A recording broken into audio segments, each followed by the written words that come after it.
In mislim, da je seveda v tem kontekstu zelo pomembno to, da se zavedamo, da je preživetje slovenskega naroda možno samo v okviru čim bolje integrirane Evrope, ki seveda ni homogenizirana, ki ni melting pot, ampak ki je integrirana. In tu se začnejo nekatere težave, ki postanejo zelo konkretne. Namreč, Evropa se bo integrirala na določeni politični platformi, na določenih načeljih. In z Lizbonsko pogodbo vidimo, kako težko gre z aplikacijo teh načel. In s tem se pojavljajo kar naprej neki problemi, na katere ni dokončnih odgovorov.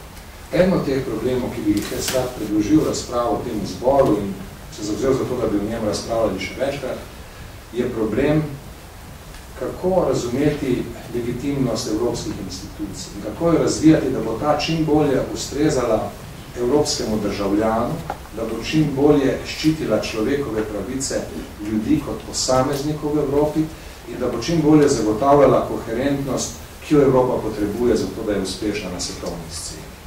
To vprašanje izgleda na prvi pogled nekoliko teoretično in lahko bi se tako formalno reklo, na vse zadnje saj Lizbonska pogodba s svojimi institucijami daje odgovor. Lizbonska pogodba daje odgovor, vendar ta odgovor ni celovit. In da ni celovit smo videli v reakciji na irskem referendumu. Kakorkoli so lahko argumenti tudi prepričljivo proti odločitvi irskih volivcev.